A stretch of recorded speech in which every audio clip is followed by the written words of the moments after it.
Bismillahirrahmanirrahim. Assalamualaikum warahmatullahi ta'ala wabarakatuh.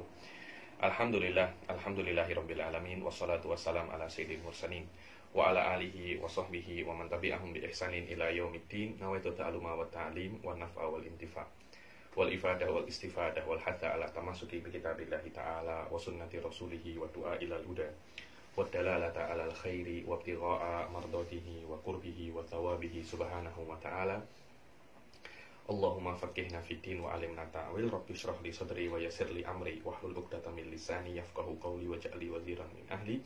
Bismillahirrahmanirrahim. Bismillahirrahmanirrahim. Alhamdulillah, insyaallah ini adalah awal pertemuan daripada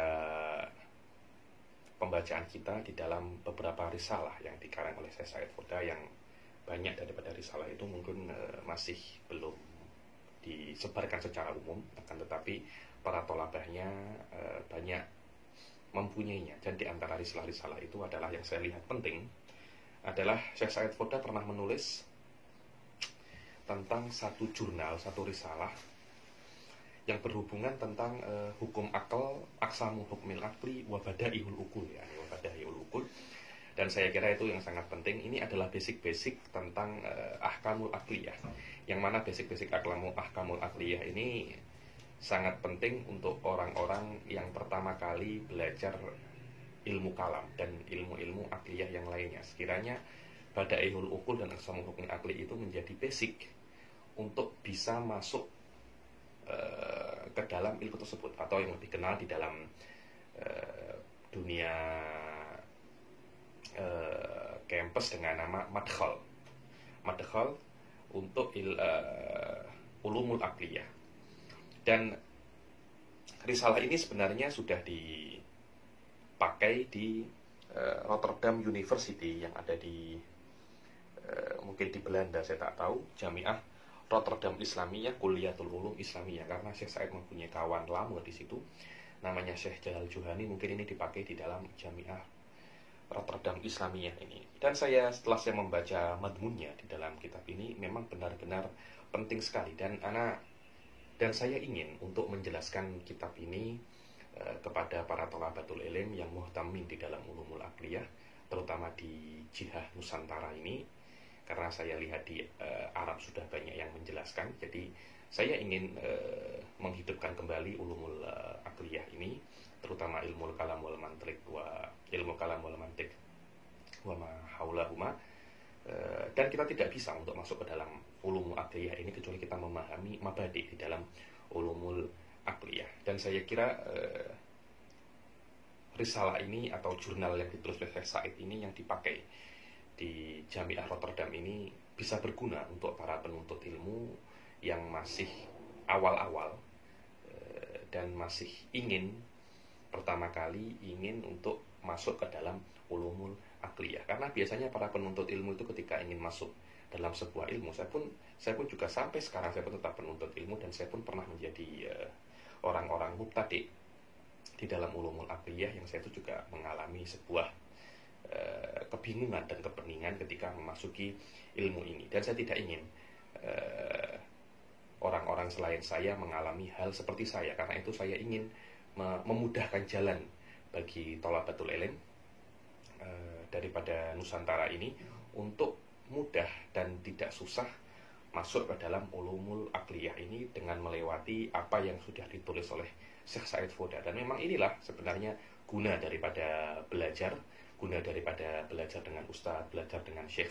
Kenapa? Belajar dengan syekh itu yuqassirut thariq, dia mempermudah jalan agar kita itu bisa untuk menempuh jalan panjang dengan waktu yang sedikit. Pengalaman yang saya punya dalam belajar ilmu kalam, pengalaman yang Syekh Said dapatkan di dalam ilmu kalam, bisa didapatkan dalam beberapa saat saja di dalam banyak sekali kitabnya. Dan terutama kitab ini nafi'un lil mubtadi, untuk mengetahui dasar-dasar dan qaidah-qaidah awal untuk memahami ulumul akliyah. Yang dalam kitab ini disebutkan aksamul hukmil akli, daripada wujub, dan jawaz dan istihalah, wajib, jaiz dan mustahil apa maknanya? Karena banyak sekali daripada orang-orang yang sesat atau firqah-firqah yang sesat, daripada falasifah, daripada mu'tazilah, daripada mujassimah, yang mana mereka itu sesat karena mereka itu tidak paham tentang wajib, jaiz dan mustahil. Karena itu para ulama mutakallimin menjadikan fahmul wujub wal jawaz wal istihalah ini di awal-awal kitab mereka, agar talib ilm tidak tersesat dan tidak salah faham terhadap ilmu kalam. Bahkan Imam Juwaini mengatakan bahwasanya fahmul wujub, jawaz dan istihalah ini adalah akal itu sendiri, karena menurut Imamul Haramain Al-Juwaini, akal itu adalah ulumud daruriyah. Nafsul ulum daruriyah itu adalah akal, yang mana ulumud daruriyah itu adalah basic dan modal bagi seseorang untuk berpikir benar. Ada yang mengatakan yang namanya akal itu adalah kudrotun atau malakatun qabilatun lil ulumid daruriyah. Ada sebuah malakah yang ada di dalam insan, kemampuan yang ada di dalam insan di dalam manusia, yang mana dengan kemampuan itu manusia bisa untuk memahami ilmu-ilmu yang daruri yang tidak pernah, yang tidak diperlukan berpikir di dalamnya. Tapi Imam Juwaini tidak, bukan kemampuan tersebut, akan tetapi yang namanya akal itu adalah nafsul ulum daruriyah, yang mana Syekh Said menjelaskan secara detail makna akal walawazimuha dan fi'lu ta'akul ini di dalam risalah tesis doktorah beliau, ada dicetak, saya kira di internet pun ada, tentang adillah kauniyah ala wujudil alam. Silahkan di-download. Fiqh daripada kitab ini adalah menjelaskan tentang basic-basic yang ada di dalam ulumul aqliyah. Sekiranya orang itu masuk ilmu aqli itu tak yah merangkak, akan tetapi sudah bisa langsung berjalan, bahkan berlari. Dan Syekh Said rata-rata mengambil mabahis-mabahis ini beliau jelaskan daripada kalamnya Khoridah Bahiyah, Syekh Muhammad Ahmad Ad-Dardir dalam Aqsamu Hukmil Aqli la mahalah hiyal wujubu thummal istihalah thummal jawazu thalithul aqsami fafham munihta laddatal afhami.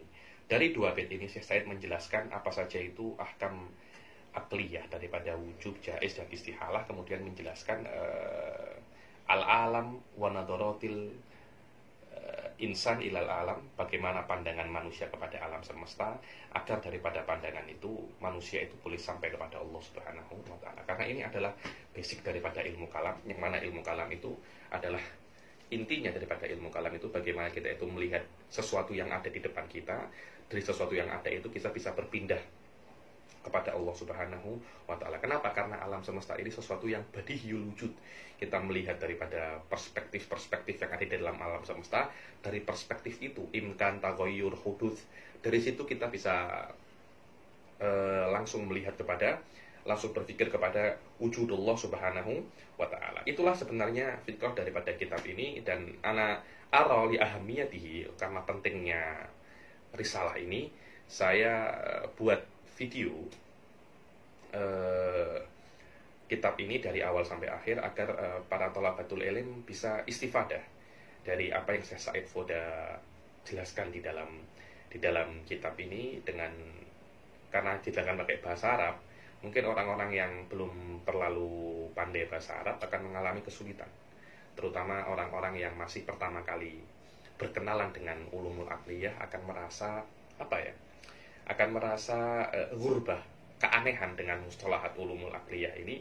Karena itu Al-Fakir mempunyai inisiatif untuk menjelaskan mabadi ulumul aqliyah ini secara bahasa Indonesia, bahasa Melayu yang bisa dipahami oleh mayoritas penuntut ilmu di dalam Nusantara.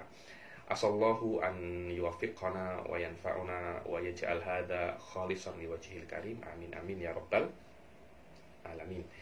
Aqsamul hukmil aqli wa bayanu maknaha wal alaqah bainal aql wan naql. Di sini judulnya risalah ini adalah Aqsamul hukmil aqli, macam-macam atau bagian-bagian hukum akli dan penjelasan tentang maknanya dan hubungan antara akal wan naql, ya. Karena banyak sekali, apalagi dengan zaman-zaman yang Wahabi itu kuat seperti zaman sekarang itu, akal ini dikatakan adalah perkara yang membuat kita ini masuk ke dalam liberal. Akalnya mana? Yakni makna akal di sini itu bukan akal saya atau akal Anda, tidak ada. Yang namanya akal itu tidak berbeda-beda, akan tetapi yang namanya akal itu ya tadi itu adalah kemampuan untuk menerima ulumud daruriyah atau nafsul ulumud daruriyah. Apa itu ulumud daruriyah? Apa yang disebut oleh badaihul uqul? Badaihul uqul atau ulumud daruriyah biasanya memang ulumud daruriyah dan badaihul uqul ini dia tak sama. Badaihul uqul ini lebih khusus daripada ulumud daruriyah. Ulumud daruriyah ini maknanya yang yakin dan tidak perlu untuk berpikir. Dan yang tidak perlu untuk berpikir ini tidak hanya badaihul uqul, akan tetapi biasanya para ulama mengatakan ulumud daruriyah dan bermaksud maknanya badaihul uqul. Apa itu badaihul uqul? Badaihul uqul atau badihiyat itu adalah perkara yang manusia itu boleh paham tanpa berpikir. Yang manusia itu boleh paham tanpa berpikir. Sekiranya manusia itu tidak pernah sekolah, tidak pernah belajar, tidak pernah diajari akhlak, hanya hidup sendiri. Kemudian setelah umur 50 tahun, 60 tahun dia hidup bersama hewan, bersama beruang, tapi dia bisa berbicara bahasa manusia atau apa. Kemudian dia difahami beberapa makna, contohnya satu, apa itu makna satu, kemudian apa itu makna tambah, kemudian dikatakan apakah 1 tambah 1 itu sama dengan 2. Dia pasti akan dia pasti akan menerimanya. Dijelaskan apa itu makna sebagian, apa itu makna semuanya. Kemudian orang mengatakan sebagian itu lebih kecil daripada semuanya. Al-ba'at aqallu minal kul. Ini adalah badaihul uqul, tidak bisa Anda tolak. Kenapa? Karena badaihul uqul itu adalah bagian daripada manusia itu sendiri. Kalau manusia tidak bisa untuk badaihul uqul, maknanya dia itu orang gila. Kata-kata natik di dalam manusia itu bisa hilang kalau dia tidak bisa untuk memahami badaihul uqul la bil fi'il wala bil quwwah. Karena itu badaihul uqul ini juz'un min haqiqatil insan. Itulah yang maknanya akal di sini, bukan akal itu otak, bukan akal itu. Karena saya banyak para dai-dai, para ustadz-ustadz ketika menjelaskan uqulul asyrah, akal itu banyak. Anda ini nak ikut akal siapa? Nak ikut akal fulan atau akal fulan? Nak ikut akalnya Einstein atau ikut akalnya siapa itu namanya?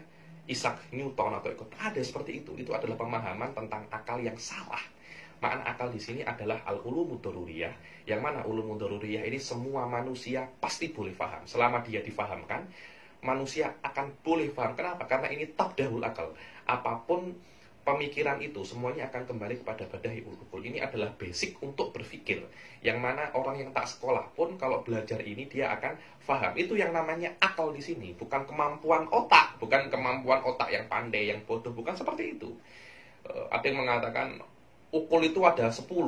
Saya ketika ada tengok beberapa dai saya lihat beberapa dai mengatakan akal itu ada 10. Akal yang mana yang Anda pakai? Saya bilang ini apa ya? Inilah kalau orang-orang tidak pernah belajar ulumul aqliyah, tidak pernah belajar falsafat, tidak pernah belajar ilmu kalam, kemudian saya kira offset untuk mempelajari, untuk membahas ilmu kalam. Makna uqulul asyrah di sini bukan akalnya manusia, kan, tetapi uqulul asyrah ini adalah mediator antara Allah Subhanahu wa taala dan alam semesta di dalam penciptaan alam semesta.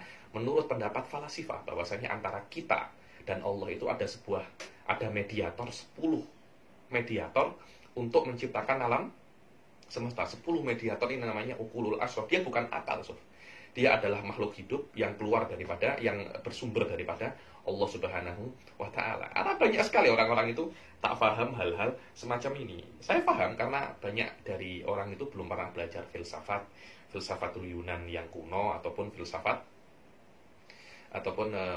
Islam yang kita kenal dengan nama ilmu kalam. Dan inilah pentingnya belajar ilmu kalam ini. Dan saya bilang ilmu kalam atau ulumul aqliyah itu adalah ilmu yang paling penting. Dia adalah usuluddin. Sekiranya manusia itu memahami ini, maka akan banyak sekali iskalat di dalam aslul wujud itu akan terurai, dan dia akan merasa apa yang dia lihat di dalam dunia ini akan berbeda. Kemudian dia akan merasa dirinya itu lebih memahami Allah. Dirinya akan merasa lebih dekat kepada Allah. Dan itulah yang namanya usuluddin, yakni dengan adanya ulumul aqliyah ini, dan ilmu kalam, ilmu mantik, Anda akan bisa memahami segala ilmu dengan cara yang benar, dan itulah yang namanya ma'rifat hakikat. Saya di Nusantara ini banyak sekali saya dengar ini orang ma'rifat thariqat hakikat, tapi tidak pernah belajar ilmu kalam, ilmu mantik. Dan saya bingung macam mana mereka itu nak bermakrifat dan nak berhakikat. Hanya alfadun turaddad, kata-kata yang kata-kata yang diulang-ulang terus tapi tidak ada hakikatnya.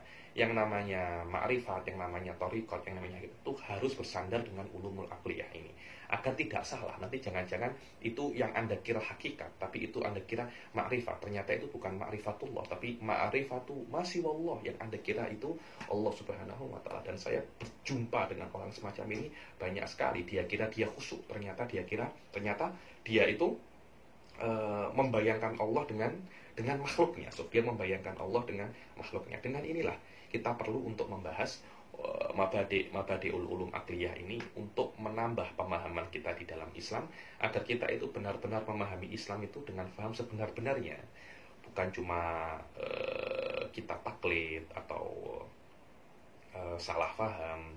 Tapi ulumul aqliyah ini membebaskan kita. Ulumul aqliyah ini memberi kita perspektif-perspektif yang lain yang bisa Anda pahami di dalam Islam, yang mana perspektif ini akan semakin menambah wawasan dan menambah pemahaman Anda terhadap Allah Subhanahu wa ta'ala. Ketika Anda memahami Allah Subhanahu wa ta'ala, maka Anda akan memahami siapa Anda.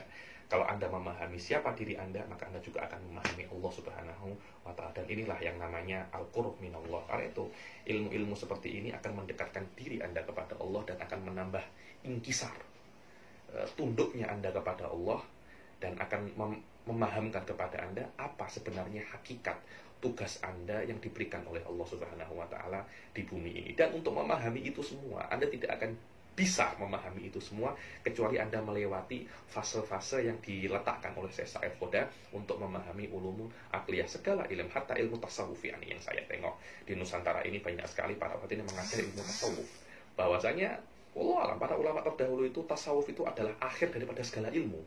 Maknanya Anda kena belajar akidah dulu, kena belajar fikih dulu, kemudian Anda baru belajar tasawuf. Tapi kita tengok hampir semua kelas-kelas di masjid-masjid, kelas-kelas roha-roha itu semuanya tentang tasawuf, tentang rokoik, tentang apa. Itu saya kira akan susah difahami dan tidak akan memberikan jadwal manfaat yang sebenar-benarnya, kecuali sebelumnya diberi basic tentang pemahaman fikih dan pemahaman ilmu akidah. Alhamdulillah di Indonesia, di Nusantara ini, di dalam masalah fikih ini makosor ya. Hampir semua pondok itu fikihnya Masya Allah alaih ya. Bahkan mungkin kalau dibandingkan dengan negara-negara Arab, Indonesia, Malaysia, dan Nusantara ini fikihnya tidak kalah. Kan tetapi masalahnya ada di dalam akidah. Terutama pada zaman-zaman ini yang mana banyak sekali campaign, kampanye untuk memperburu ilmu akidah, untuk memperburu ilmu mantik. Saya berapa kali ada orang WhatsApp saya, message saya, telepon saya, karena banyak sekali orang itu datang kepada dia mengatakan ilmu mantik ini bid'ah, ilmu mantik ini salaf tidak suka, ilmu mantik ini dolal, falsafah. Kemudian ilmu kalam ini dolal ya. Saya tak tahu kalau ada orang menyesatkan ilmu kalam. Saya tak tahu kalau ilmu kalam itu sesat. Terus ilmu apa yang tak sesat ya? Kalau ilmu aqliyah ini sesat, maka semua ilmu itu sesat semua. Kenapa? Karena ilmu aqliyah ini adalah basic daripada segala ilmu. Untuk membenarkan Al-Quran, Anda perlu akal. Untuk membenarkan hadis, Anda perlu akal. Karena semuanya terpulang kepada wujudullah, kepada wujudullah Subhanahu wa ta'ala. Tanpa adanya dalil keberadaan Allah, Al-Quran tidak akan bisa dibuktikan kebenarannya. Tanpa ada dalil wujudullah, kerasulan tidak akan bisa dibuktikan. Karena itu tanpa adanya ilmu aqliyah ini, hampir semua ulumul Islam ini nonsen, tidak ada artinya. Karena itu ulumul aqliyah ini, ilmu kalam, mantik, wa mahawalahu ini dianggap usuluddin. Karena dengan adanya ilmu-ilmu ini, ilmu-ilmu yang lain itu bisa difahami, mempunyai keiktirafan, mempunyai nilai. Dan basic daripada ulumul aqliyah itu sudah disebutkan oleh Syekh Said di dalam Aqsamul Hukmil Aqli. Dan inilah makna al-alaqah bainal aqli bainal akli wan naqli minasyarhil mutawwal, dan ini daripada syarah mutawwal. Nanti insyaallah PDF-nya akan boleh saya kirim di grup saya di mana, di FB atau di mana akan saya share insyaallah. Lil Kharidah minasyarhil mutawwal lil Kharidah Bahiyah, daripada syarah yang mutawwal, yakni syarah yang panjang daripada kitab Kharidah Bahiyah dari Imam Dardin Nafsu. Yani Imam Dardin mempunyai syarah mutawwal yang panjang daripada nazmnya beliau Kharidah al-Bahiyah.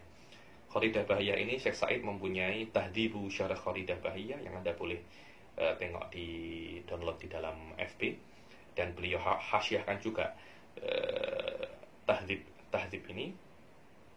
Dan kita dulu ketika belajar di Jordan di dalam madrasah Syekh Said Foda dengan para tolabahnya pasti memulai ulumul aqliyah ini dengan mukhtasar syarah Kharidah. Ta'lif al-Ustaz Said Foda, Said Abdul Latif Foda ta'ala rahimah hafidhahullahu ta'ala.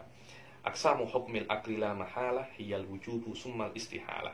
Macam-macam hukum akal itu la mahalah, pasti ada 3. Apa itu al-wujubu summal istihalah? Kemudian wujub atau wajib, mustahil, summal jawazu, kemudian jawaz, jaiz, salithul akhtami, kelompok yang ketiga, bagian yang ketiga, fafham munihta ladzatal ifhami. Fahamilah, kalau Anda memahami 3 hukum ini, Anda akan diberikan ladzatul afhami. Ladzah ini adalah kenikmatan di dalam memahami. Benar, memahami ilmu itu adalah sebuah kenikmatan. Memahami ilmu itu adalah sebuah kenikmatan, dan kenikmatan memahami ilmu itu lebih daripada kenikmatan enaknya makanan. Mungkin kalau di Tulungagung, kota saya ya, di Tulungagung, Anda yang paling nikmat apa? Nasi pecel. Kalau di Malaysia nasi pecal namanya. Beda sama A saja, nasi pecel dan nasi pecal. Kalau mungkin di Kuala Lumpur apa yang sedap? Yang sedap di Kuala Lumpur adalah nasi lemak. Nasi lemak, kalau Anda tengok di lain-lain, mungkin di Thailand tom yam atau apa. Tapi lezatnya memahami ilmu itu jauh lebih tinggi daripada lezatnya Anda memakan makanan itu. Dan bahkan Imam Ar-Razi di dalam Katsir min Kutubihi wa Imam Zarkashi di dalam Luqtatul Ajlan mengatakan bahwasanya nikmat hakiki daripada segala nikmat itu adalah memahami. Yang lainnya itu adalah zawalul alam, adalah hilangnya kesakitan. Sehat itu adalah hilangnya rasa sakit. Kenyang itu adalah hilangnya rasa lapar. Hampir semua kenikmatan, walaupun Anda berjima pun, itu adalah zawalul alam. Karena kalau Anda tidak berjima dengan istri Anda, mungkin akan ada semacam kesakitan, kerinduan. Kalau Anda berjima, kerinduan itu akan hilang. Karena itu asyok itu alamun tolabul anak wa tolabul liqa wa alamul firaq. Ketika Anda itu bertemu, maka rasa sakit ini akan hilang. Semua nikmat yang ada di dunia ini adalah hilangnya rasa sakit. Berbeza dengan yang namanya faham dan mendapat ilmu. Itu adalah nikmat hakiki. Dan karena dia adalah nikmat hakiki, dia bukan zawalul alamul jahl. Karena itu nikmat ilmu ini akan menjadi nikmat yang paling tinggi di dalam surga kelak. Karena nikmat yang ada di surga itu adalah min jinsi nikmat yang ada di dalam dunia. Cuma yang dengan level yang lebih tinggi. Nikmat yang ada di dunia akan menjadi nikmat yang ada di dalam akhirat. Cuma levelnya itu akan lebih tinggi daripada nikmat yang ada di dunia. Begitu pula selama nikmat di dunia itu yang paling tinggi adalah mengetahui ilmu, maka nikmat yang lebih tinggi di akhirat kelak adalah mengetahui juga. Tapi mengetahui ini kita kenal dalam madzhab ahli sunnah dengan nama ru'yatullah. Makna ru'yatullah itu bukan Anda melihat Allah, itu adalah fahmu sadaj yang hanya dipahami oleh mujassimah. Makna ru'yatullah di sini adalah ziyadatul ilm anillah subhanahu wa ta'ala. Anda mengetahui sesuatu yang lebih daripada yang ada di dunia tentang Allah subhanahu wa ta'ala. Karena Allah itu mempunyai keistimewaan yang tidak terhingga, keutamaan, kesempurnaan yang tak terhingga. Sedikit demi sedikit Allah subhanahu wa ta'ala akan memberitahu tentang kesempurnaannya terhadap makhluk-makhluknya. Dan memberitahu ini adalah nikmat yang paling dahsyat, nikmat yang paling hebat daripada nikmat-nikmat surga yang lain, dan itu dikenal dengan nama ru'yatullah. Dan karena nikmatul ilm adalah a'la nikmatin fid dunya, fa nikmatul ilm kadzalik wa huwa ru'yatullah asallahu an yamnahana ru'yatahu yaumal qiyamah, itu akan menjadi nikmat yang paling hebat, nikmat yang paling kuat yang ada di dalam surga kelak. Karena itu Allah Subhanahu wa taala mengatakan di dalam Al-Qur'an, lil ladzina ahsanu al husna wa ziyadah. Bagi orang-orang yang berbuat baik di dunia itu akan mendapatkan husna, surga wa ziyadah, yang lebih daripada husna, yaitu ru'yatullah. Semoga Allah Subhanahu wa taala mengizinkan kita untuk ru'yatuhu ta'ala jalla jalaluh. Amin amin ya rabbal alamin. Al-madhkur huna wal ahkamul aqliyah tsalatsa. Yang disebutkan di sini adalah hukum aqliyah tsalatsa. Wa qad dzakaraha al-musannif isyaratan ila ma yutlaqu alaihi ulama mabadi'a ilmu tauhid. Dan musannif sudah menyebutkan di dalam masalah ini yang dikenal dengan nama mabadi', basic ilmu tauhid, wa hiyal umur allati idza jahilaha al-insan wa lam yaltafit ilaiha. Dan ini adalah apa ya? Mabadi ilmu tauhid itu adalah perkara-perkara yang mana jika manusia itu tidak faham masalah ini masalah bukan masalah yang susah, bahkan ini adalah basic sekali. Akan tetapi kalau Anda tidak faham ini, bukan maknanya Anda faham itu Anda bisa menjelaskan seperti saya. Itu tak payah seperti itu. Akan tetapi Anda cuma memahaminya, walaupun Anda tidak melafadzkannya, cukup Anda memahaminya. Kalau Anda memahami ini, akan banyak sekali masalah-masalah atau iskal-iskal, hal-hal yang susah itu akan terurai. Tapi kalau Anda tidak paham ini, akan ada potensi besar Anda itu jatuh di dalam kebid'ahan. Karena Wahabi-Wahabi Mu'tazilah itu jatuh ke dalam kebid'ahan karena mereka itu tak paham hukum-hukum semacam ini. Wala yustaratu fil ilmi al-qudrah ala talaffuz. Dan Anda kena mengetahui saja mabadi ulumul aqliyah ini, dan tidak disyaratkan Anda itu melafadzkan ulumul aqliyah ini. Fa inna fahmahu li ilmi tauhid yakhtal. Kalau Anda sampai tidak memahami mabadi ulumul aqliyah ini, maka kefahaman Anda tentang ilmu tauhid itu akan rusak, akan terpesong. Kalau bahasa Malaysianya itu terpesong. Fa kaifa idza nafaha insanun wa ankaraha bal kaifa idza hurrima ta'allumuha. Kalau Anda tak tahu saja masalah ini, maka pengetahuan tentang tauhid itu akan terpesong. Apalagi kalau bukan Anda tidak mengetahuinya, Anda menafikannya. Saya tahu ilmu jaiz, wajib, mustahil itu semuanya tak ada guna. Anda sampai Anda menafikannya, wallahi ada musibah faqal musibah yani. Idza nafaha insan wa angkaroha, sampai atau lagi Anda itu harrama ta'allumuha, sampai Anda itu sampai mengharamkan belajar, yani Anda tak tahu, itu musibah. Apalagi kalau sampai ada yang mengharamkan mempelajari basic seperti ini. Karena itu saya kira Islam itu tidak akan bangkit kecuali ilmu-ilmu ini tampak lagi, ilmu-ilmu ini tersebar lagi seperti tersebarnya ilmu-ilmu ini di abad-abad terdahulu. Dulu ulama-ulama itu sangat pandai ilmu-ilmu ini. Akan tetapi 70-80 tahun ini ilmu-ilmu ini macam ghaib daripada peredaran. Karena itu Syekh Said Foda menginginkan ilmu ini kembali balik lagi, karena dengan adanya ilmu ini maka Islam akan difahami dengan faham sebenar-benarnya. Tidak akan ada yang namanya ekstremis atau apa. Adanya ekstremis atau madhab-madhab selain ahli sunnah karena lemahnya ahli sunnah. Kenapa ahli sunnah itu lemah? Karena ilmu-ilmu ini tidak difahami. Bahkan saya tengok sekarang ini dikatakan dia itu ahli sunnah atau tidak, apakah maulid atau tidak, tahlilan atau tidak, itu saya kira itu bukan tolak ukur ahli sunnah wal jamaah.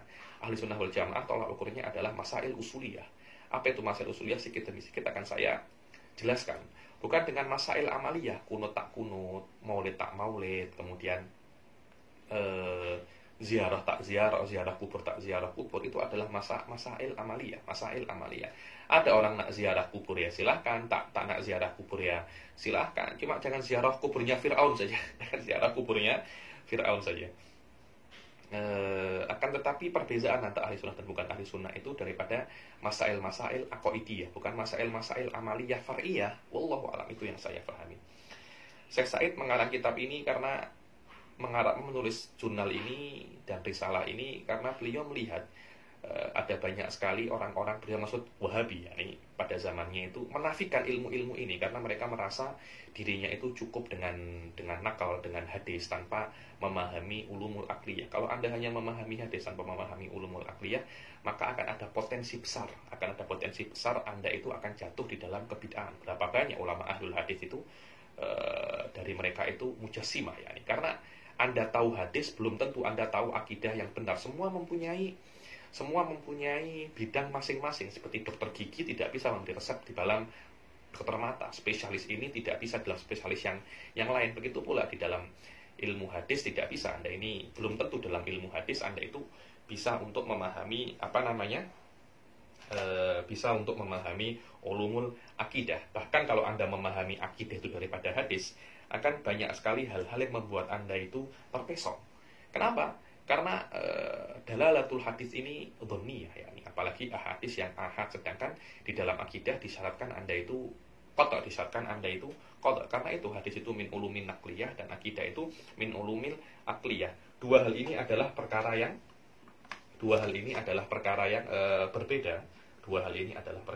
berbeda. Dan banyak sekali orang-orang itu di dalam ilmu hadis, dan bahkan menurut saya yatasattar, mereka menggunakan ilmu hadis itu untuk menutup-nutupi kesesatan mereka. Tapi juga banyak daripada orang muhadditsun ala thariqatin shahihah, ahli sunnah wal jamaah, seperti Ibn Hajar al-Asqalani, Imam Nawawi, semuanya ala aqidatin shahihah. Imam Muslim, Imam Bukhari, semua kutubus sittah ini ala aqidah ahli sunnah wal jamaah. Tapi ada juzuk min muhadditsin, yakni di antaranya yang mengatakan dirinya itu muhaddits, yakni Ibn Taimiyah, Dzahabi, karena Dzahabi ini muridnya Ibn Taimiyah juga, dan dia sepakat dengan pendapatnya Ibn Taimiyah di dalam masalatul mujassimah, yakni yang akhirnya membuat reputasi yang sedikit tidak baik di dalam akidah ahli hadis, yang mengatasnamakan Imam Ahmad bin Hambal. Yani ini adalah pendustaan terhadap Imam Ahmad bin Hambal, yang akidahnya itu adalah akidah Ahlussunnah wal Jamaah, tapi ditarik untuk menjadi akidahnya Wahabi. Ini adalah saya kira dusta terhadap Imam Ahmad bin Hambal. Itulah kalau kita hanya menggunakan ulumun naqliyah untuk memahami akidah, yang mana Dhohirah ini sudah tampak di kira-kira 20 tahun yang lalu ketika Syekh Said masih di Urdun. Banyak orang-orang Wahabi itu mengingkari tentang pentingnya hukum akliyah. Karena itu beliau menulis risalah ini. Laqad wujida fi hadzal zaman unasun minal ladzina tahajjarat quluhum. Ada pada zaman ini itu golongan manusia itu tahajjarat ukuluhum, yakni akalnya itu seperti batu, tidak mau menerima apa yang benar. Balam yaudu yaltafituna ilaiha wa haula, dan lam yaudu yaltafituna ilaiha, sudah mulai tak nak lagi berpikir tentang ulumul aqaidah, tak nak lagi. Wa haula yantasibuna intisaban batilan ila salafis salih ridwanullah alaihim. Tidak hanya di situ, mereka mengatakan style yang mereka bawa itu adalah stylenya salafus saleh, yakni sudah mereka itu bodoh, membodohkan salafus saleh lagi. Salafus saleh lebih, yakni mulutnya mereka itu tak pantas untuk menyebutkan salafus saleh, apalagi menisbatkan kebatilan mereka terhadap salafus saleh, yang mana salafus saleh bara'un minhum, yakni waqad atalu uqulahum wa ramu bil musallamat allati yaqumu 'alaiha din. Dan mereka itu sudah menonaktifkan akal mereka. Sudah, akal saya tak punya akal saya adalah Ibn Taimiyah. Pokoknya apa yang Ibn Taimiyah katakan itu adalah akal saya. Ya, sudah gitu mereka mengatakan kami ini Alkitab was sunnah. Ya, ini tidak ada yang mengatakan apa ya, tolak ukur ahli sunnah itu bukan kembali ke kitab was sunnah. Mu'tazilah pun itu kembali kepada kitab was sunnah. Anda kira Mu'tazilah itu kembali ke Injil, kembali ke Taurat? Syiah pun juga kembali kitab was sunnah. Banyak sekte-sekte di dalam Islam, semua mereka itu kembali kepada kitab was sunnah. Yakni apa ya, kayaknya nahnu ma'al kitab was sunnah, kami ini sama kitab was sunnah, itu mengisyaratkan bahwasanya selain daripada mereka itu bukan kitab was sunnah. Itu saya kira itu buhtan, itu buhtan. Bukan tolak ukur ahli sunnah itu kembali kitab was sunnah, akan tetapi ada beberapa masail usuliyah aqaidiyah yang bisa difahami daripada kitab wa sunnah. Masalahnya bukan kitab wa sunnah, kan, tetapi kefahaman Anda terhadap kitab wa sunnah. Kita ini adu faham, bukan adu maroji, gitu loh, bukan adu maroji. Maroji kitab wa sunnah itu semua akan pakai. Asy'ari pun pakai kitab wa sunnah, Syiah pun pakai kitab wa sunnah, Mu'tazilah pun juga pakai kitab wa sunnah, siapa itu namanya? Wahabi juga pakai kitab wa sunnah, Khawarij pun juga pakai kitab wa sunnah. Mereka itu bukan memakai Injil dan Taurat. Itulah yang Syekh Said ingin katakan di sini. Dan orang-orang ini tidak ingin menggunakan musallamatul aqliyah, dibuang. Wastahanu bi ulama'il ummah. Mereka meremehkan ulama-ulama itu. Apa itu Rozi? Apa itu fulan? Apa itu fulan? Wallahi, kalau Anda hidup pada zamannya Imam Rozi itu tak nak melihat Anda, tidak ingin melihat Anda. yakni eman-eman motoku delok awakmu itu. Saya sayang mata saya untuk melihat Anda, karena Anda tidak tidak pantas untuk saya lihat. Kemudian Anda ingin menjelek-jelekkan Imam Rozi, ya nih, wallahi saya kira malu sikit. Wala tajidu lahum indan nadhar fi halihim tahsil. Anda tengok keadaan mereka, wallahi fi ghayatil jahalah wa fi ghayatil humuk, ya. Wa haula'i labbasu ala amatin nas bima dhahira minal libas wa tamattu bi kalimatin la ya'unu maknaha, yakni kalau ada depannya orang awam, jenggotnya panjang, pakai jubah, pakai imamah, mungkin kalau saya berjalan bersama mereka, yang dianggap ustaz itu mereka, bukan saya, yakni. Ini padahal mereka mungkin belajar setahun 2 tahun, tapi sudah jidatnya sudah hitam, terus jenggotnya sudah panjang, imamah sudah seperti ban truk puso, yakni tayar lori. Akan tetapi tolak ukur agama itu bukan pakaian Anda, akan tetapi apa yang Anda pahami. Memakai pakaian-pakaian seperti itu bukan wajib, ya, itu bukan wajib. Yang wajib itu at-tahalluq bi akhlaqin nubuwah, ya, salat, zakat, itu yang wajib. Buat apa Anda itu menggunakan baju-baju seperti ini, jubah, menggunakan kopiah, menggunakan imamah seperti ban, seperti tayar lori, truk itu tadi itu. Tapi akhlak Anda tidak baik, ilmu Anda tidak ada. Wa tanattu bi kalimatin la ya'unu ma'naha wa qad iqtarra bihim ba'dul awam. Yang mana sebagian namanya orang awam, ya, ketika melihat mereka itu tertipu, mereka dikira ini adalah ustadz yang hakiki. Saya tengok banyak sekali sekarang ini dukun tapi mengatakan dirinya itu ustadz. Loh, ini dukun tapi kerjaannya ustadz tapi kerjaannya kok nangkep jin. Yang saya kira ustadz itu menjelaskan kepada awam, dakwah, mengajar, bukan nangkep jin. Fatabi'uhum wa hadara minhum aglabul amah falam yastati'u an yaruddu alaihim litajarrudihim min ulumiddin. Dan sebagian orang awam itu sudah tahu mereka itu tidak benar, tapi mereka tidak bisa untuk menegur mereka, karena namanya orang awam juga tidak bisa ilmu agama. Tapi ketika tengok mereka ini salah, tapi nak tegur tidak bisa. Walam yakdiru ala ta'dibihim lima yadharu alaihi minat tamassuk bima uhu ilan nas annahu minaddin. Nah, tegur pun juga susah, karena orang-orang sudah terlanjur percaya ini adalah dari agama, gitu loh. Yakni bid'ah, tak boleh wirid setelah sholat, ini bid'ah, kunut, ini bid'ah, terlalu banyak kata-kata bid'ah, terlalu banyak berbicara, yakni orang-orang yang tidak mempunyai ilmu tapi terlalu banyak berbicara. Akhirnya orang-orang yang berilmu ingin berbicara tidak bisa, karena suara mereka lebih tinggi daripada suaranya para ustadz. Para ustadz ini mempunyai istilah kalau saya bilang, ya, mempunyai harga diri. Yani saya tidak bisa ngomong dengan mereka dengan cara seperti ini. Akhirnya mereka itu diam. Kalau ketika para ustadz diam, maka orang-orang seperti mereka ini kan suaranya akan tinggi. Ketika suara mereka itu tinggi, orang-orang melihat bahwasanya mereka lah yang benar, karena ustadz diam dan hanya mereka yang bersuara. Dan ketika yang benar tidak bersuara, akan dikira yang salah itu benar. Wa sawfa nuwaddihu fi mawadi'a mutafarriqatin nubadan min ahwalihim wa naruddu bil adillah an-nasihah al-qawiyya ala ahammi maqulatihim fi ma yata'allaqu bi hadzal ilm. Dibilang di dalam beberapa tempat kami akan menjelaskan tentang keadaan-keadaan mereka, dan kita counter tentang dalil-dalil mereka. Wa ba'du ma yunasibuhu min ulumin ukhra bi aunillah wa taufiqih. Wa sawfa ushiru huna bi qalilin min at-tafsil li ba'di ahamil qawaid aqliyah wa kaifiyati istinbatiha. Yani masalah rad Wahabi, masalah counter Wahabi, dan firaq-firaq yang lain akan ada kitabnya. Tapi khusus di dalam masalah ini, Di dalam kitab ini mayoritas masalah akan saya buat untuk menjelaskan basic-basic tentang ulumul akliyah. Hatta ma huwa madkurun huna muqaddimatan natawaqqa'u 'alaiha fi mustaqbalil mabahith. Untuk apa yang dijadikan di sini itu sebagai muqaddimah basic untuk mempelajari ilmu-ilmu kalam yang lebih tinggi daripada ini. Waqad fassaltu fi dzikri hadhil qawaid fi mawadi'a mimma katabtu walidzalika adkur huna ma la budda min dzikrihi liya umma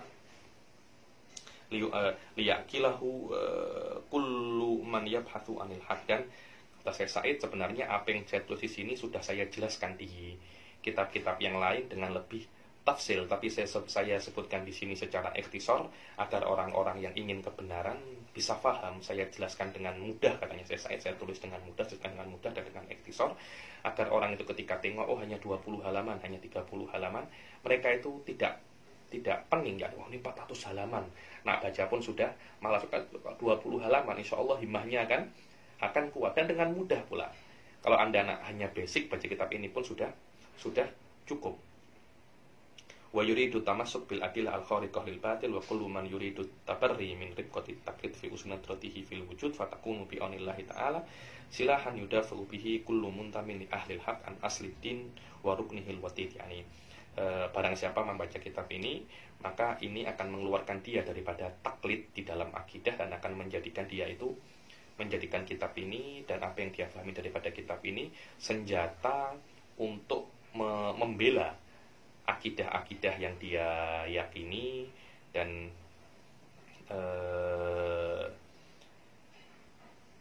akidah yang dia yakini, yang dia nisbatkan akidah itu kepada ahli sunnah wal jamaah. Mana?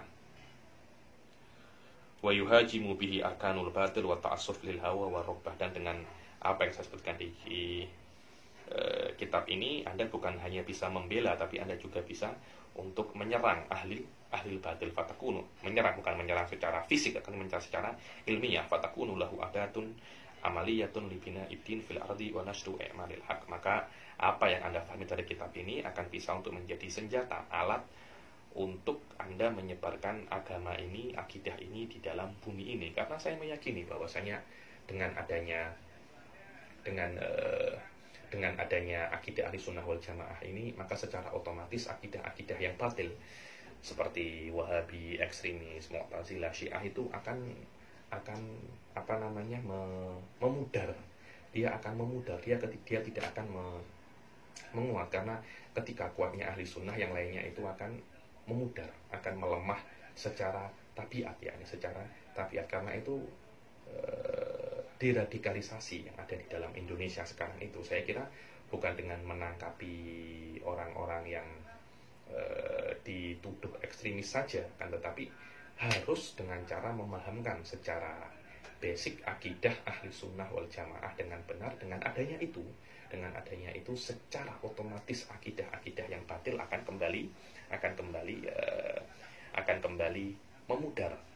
Kenapa akidah batil itu kuat? Karena orang-orang awam tidak menemukan apa itu akidah yang benar di dalam mujtama.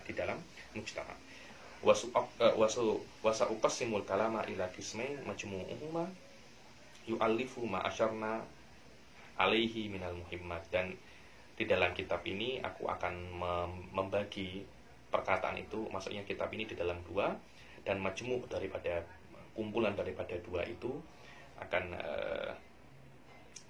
menjadikan apa yang kami isyaratkan itu terjadi. Yang pertama adalah kalam fi badaihil uqul, kemudian yang kedua, bagian yang kedua daripada kitab ini adalah nadharatun fi wujudil alam wa sifatihi, yakni tentang pikiran, pandangan-pandangan, perspektif-perspektif, pandangan-pandangan terhadap alam dan perspektif-perspektif sifatnya. Nabda'u fi qismil awal bi aunillah wa taufiqihi wa huwa badaihul uqul. Wal maksud minha, yakni kita mulai di dalam qismul yang pertama, yaitu badaihul uqul.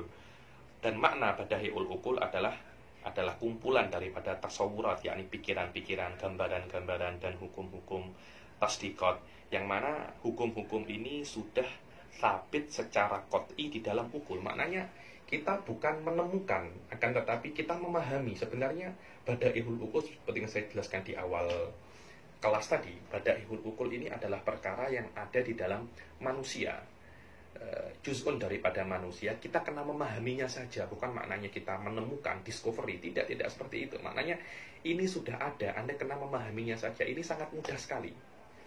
Itu namanya badaihul ukul. Dia tidak perlu dalil, tapi badaihul ukul itu yang akan menjadi dalil Anda untuk memahami perkara-perkara yang lain. Anda kena mengembalikan perkara yang tidak Anda pahami itu ke badaihul ukul, karena perkara yang susah sebenarnya itu adalah kumpulan daripada banyak sekali perkara yang mudah. Kalau Anda ingin memahami perkara yang susah, analisislah, pecah-pecahlah itu sampai kembali kepada badaihul ukul. Maknanya badaihul ukul adalah DNA pertama untuk berpikir, alatun lil idrok. Itulah yang namanya badaihul ukul. Wa thabata wal maksud minha annaha majmu'atun minat tasawwurat wal ahkam ay at-tasdiqat qad thabatat thubutan qat'iyan fil ukul ay an-nufus wa thabata sidquha ay mutabaqatiha lil waqi' al khariji. Jadi bukan maknanya badaihul ukul itu yang ada di dalam akal, yakni ada di dalam akal dan dia itu benar secara realita. Ada dua, yakni di dalam akal shadiqun tsabitun wa tsabitun fil waqi'il khariji. Wahia muhimmatun jiddan fi qiyami tafkir al insani wa wujudihi. Dan badaihul ukul ini sangat penting untuk cara berpikir manusia, dan bukan hanya qiyamul tafkirul insan wa wujudihi. Anda di dalam dunia ini, keberadaan Anda itu berhubungan sangat erat dengan badaihul ukul. Kalau Anda memahami badaihul ukul ini, maka perbuatan Anda dan bagaimana cara Anda mensikapi wujud, mensikapi orang-orang yang ada di dalam dunia ini, mensikapi benda-benda yang lain akan sangat berbeda sekali. Saya ada orang itu belajar dengan saya mungkin 6 bulan, 3 bulan belajar ilmu kalam badaihul ukul ini, mengatakan kepada saya, tapi saya ini setelah belajar dengan Habib ilmu kalam ini, saya melihat apapun saya sudah berbeda. Dan memang itulah yang namanya ilmu kalam wa ulumul aqliyah, yakni yang menjadikan manusia itu lebih sempurna ketika memahami ini, akan melihat perkara-perkara ini wifqan alal Islam, yakni bagaimana Islam menyuruh kita untuk memandang makhluk hidup itu disebutkan di dalam ulumul aqliyah. Akan berbeza cara Anda memahami manusia menggunakan Islam, menggunakan ulumul aqliyah, ini akan berbeza ketika Anda memandang manusia tidak menggunakan ulumul aqliyah, tidak menggunakan Islam. Fabiduniha la yumkinu an yujada tafkirun aw idza wujida fa huwa khati'. Tanpa adanya badaihul ukul maka tidak ada yang namanya berpikir. Adapun itu pasti salah, karena berpikir tanpa didasari oleh badaihul ukul itu adalah pikiran yang salah. Wa sawfa nadhkuru kullan minha wahidan ba'da ukhra wa nashrahuha syarhan mukhtasaran kafian li tahsilil maqsud wa huwa istimaluha fi isbatil aqaidah islamiyah kama sayati. Maka kami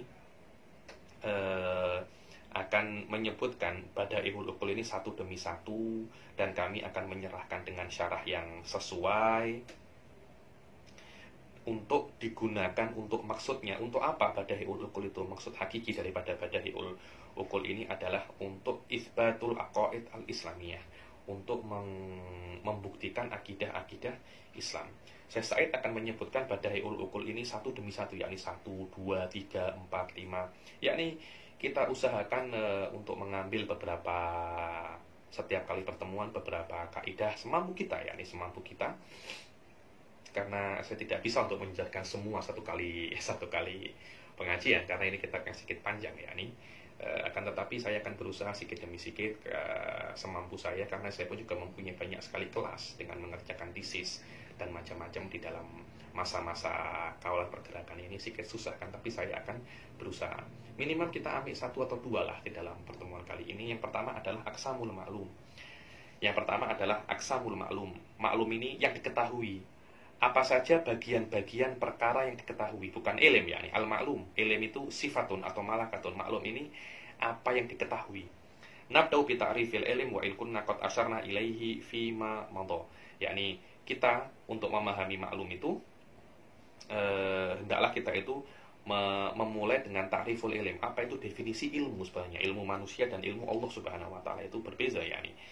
Tapi ini mutlakul ilm, wa in kunna qad asyarna ilaihi fi ma madha. Walaupun kami yakni sudah mengisyarahkan terhadap definisi ilm fi ma madha.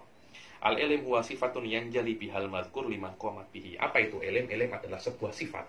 Yang mana sifat itu adalah perkara yang ada. Kalau dia ada di dalam dunia nyata ini, dia memerlukan zat untuk qamat, untuk menempel di dalam zat tersebut. Yang mana ilmu itu kalau ada, dia akan menyebabkan setiap perkara yang berhubungan dengan ilmu ini, maka perkara ini akan tampak dan jelas secara hakikatnya. So, jadi ada sifat yang namanya ilmu, ada perkara yang lain selain ilmu, yang mana ilmu itu mempunyai hubungan terhadap perkara itu. Contohnya, saya mempunyai ilmu dan ilmu saya berhubungan dengan kereta, dengan mobil, saya bisa drive. Kalau mobil ini namanya maklum, ilmu itu adalah sifat yang ada di dalam saya. Ketika sifat ini berhubungan dengan mobil, dengan drive, maka drive itu atau memandu atau menyupir itu akan tampak dengan setampak-tampaknya dan sejelas-jelasnya. Dan tampak dengan ilmu kita itu tidak sehebat tampak dengan ilmu Allah. Karena ilmu Allah itu sifatun qadimatun yang berhubungan, yang yata'allaq bihi ilmu Allah akan tampak secara hakikatnya. Akan tetapi tampaknya ilmu kita kepada apa yang ilmu kita hubungkan dengan perkara-perkara yang lain itu hanya zahir saja, bukan ala hakikatihi, ayatadihu bihi ma yudkaru wa yumkinu an yu'abbar anhu mawjudan kana aw ma'luman. Maknanya, kalau ilmu itu berhubungan dengan ma yudkaru ini apa yang bisa dilafazkan. Jadi setiap apa yang bisa dilafazkan itu pasti ada ilmunya. Karena Anda tidak akan bisa melafazkan sesuatu kecuali Anda mengetahuinya. Ketika Anda bisa melafazkannya, maknanya ilmu itu bisa yata'allaq, bisa berhubungan dengan itu. Saya bisa melafazkan pen, maknanya ilmu saya bisa berhubungan dengan pen. Karena lisan saya tidak akan menyebutkan kecuali apa yang saya ketahui. Walaupun yang saya lafazkan ini ada atau tidak ada, karena ilmu itu belum tentu untuk berhubungan dengan apa yang ada. Ada beberapa perkara yang tidak ada, tapi saya bisa melafazkannya. Biasanya disebutkan seperti burung ponik atau anggo atau apa, itu perkara yang tidak ada, tapi otak saya bisa untuk bisa untuk memahaminya, yata'allaq bihi, ilmu saya bisa yata'allaq bihi, dan lidah saya bisa untuk menyebutkannya. Selama lidah saya bisa untuk menyebutkannya, maka ilmu itu bisa untuk yata'allaq bihi. Wal maksud bihada anal murad bil ilm huna huwa sifa allati yattadihu ma yumkinu an yatlubul insan wa yudkaru fi nafsi. Dan maksudnya adalah makna ilmu di sini adalah sebuah sifat yang mana dengan sifat itu apa yang dicari manusia itu bisa jelas. Jadi apa yang manusia cari harus ada ilmunya. Dan apa yang manusia cari itu bisa dia sebutkan, walaupun tidak dengan lisannya, tapi dengan jiwanya pun dia sudah dianggap yang bisa disebutkan di dalam dirinya. Karena kadang orang itu kan berbicara dengan dirinya sendiri kan. Apa yang bisa dia bicarakan dengan dirinya sendiri tanpa dia lafadzkan, ilmu itu bisa yata'allaq bihi. Wal idrak wa usulun nafas ila maknan tam. Apa itu idrak? Setelah menjelaskan ilmu itu apa, idrak itu apa? Ada ilm ala atau idrak. Idrak itu adalah sampainya jiwa kita, karena jiwa ini adalah yang mengetahui.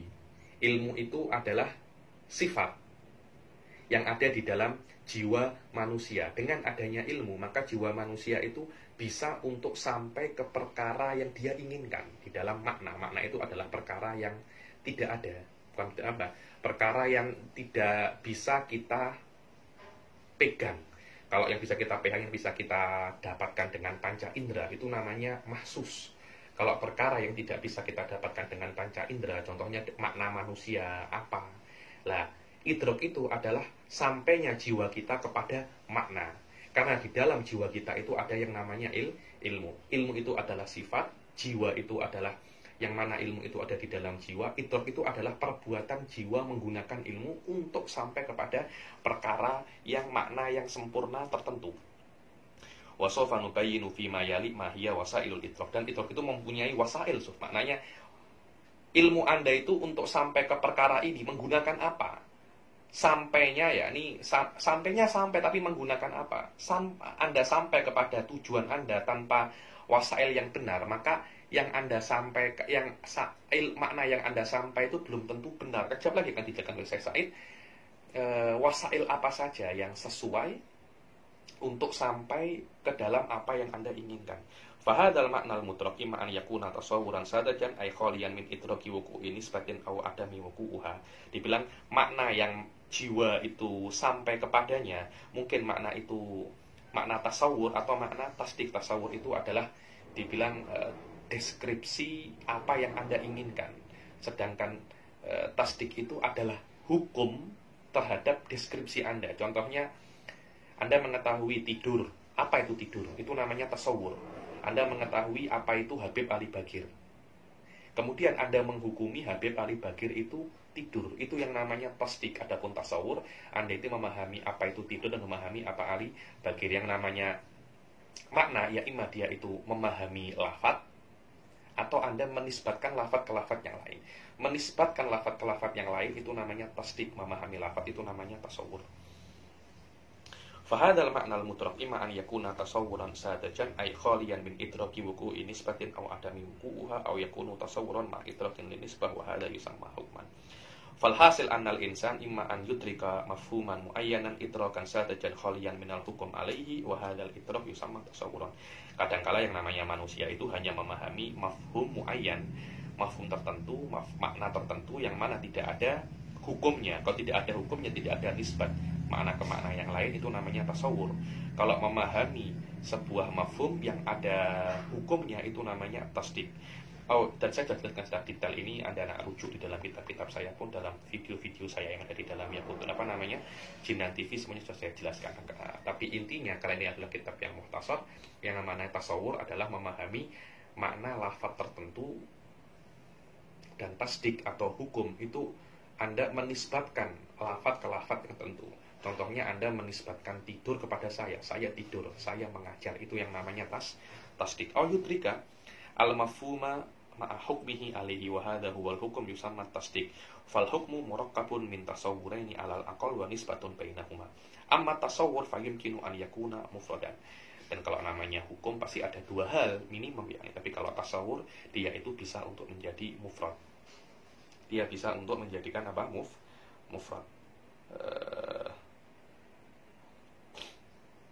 Sekarang Syekh Said akan menjelaskan tentang madarikul ulum. Apa itu madarikul ulum? Madarikul ulum itu adalah wasilah-wasilah yang mana dengan wasilah itu manusia itu bisa sampai kepada ilmu. Dan mazhab ahli sunnah wal jamaah mengatakan madarikul ulum itu atau lebih dikenal kalau nama bahasa kerennya sekarang itu adalah epistemologi. Epistemologi Islam itu ada tiga sebenarnya. Yang pertama itu adalah akal.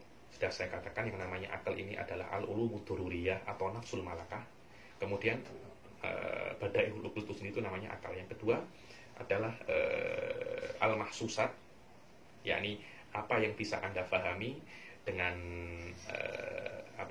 panca indera. Dan yang ketiga adalah al-khobarul yakin. Khobar yakin ini ada dua, satunya tawatur, dan yang kedua adalah khobarul ahad al-mu'ayyad bil mu'jizah.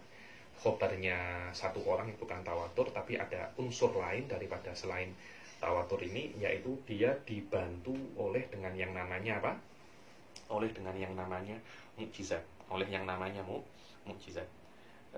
Saya tengok dulu, ini kok macam sedikit panjang. Better kita berhenti di sini dulu. Insyaallah akan saya jelaskan madarikul ulum itu di pertemuan yang akan datang. Masih ada banyak pertemuan yang lagi insyaallah. Saya usahakan tidak panjang-panjang pertemuan ini, dan tapi saya tidak akan uqassir fi bayani makna jami'ul mustalahat wa jami'ul ma'ani. Dan semoga kita diberi istiqomah di dalam menjelaskan kitab ini, dan diberi taufik untuk menjelaskan kitab ini, dan semoga apa yang saya lakukan di sini diberi rahmat oleh Allah Subhanahu wa taala. Sampai sini saja. Wabillahi taufiq wal hidayah wa ridha wal inayah. Assalamualaikum warahmatullahi taala wabarakatuh.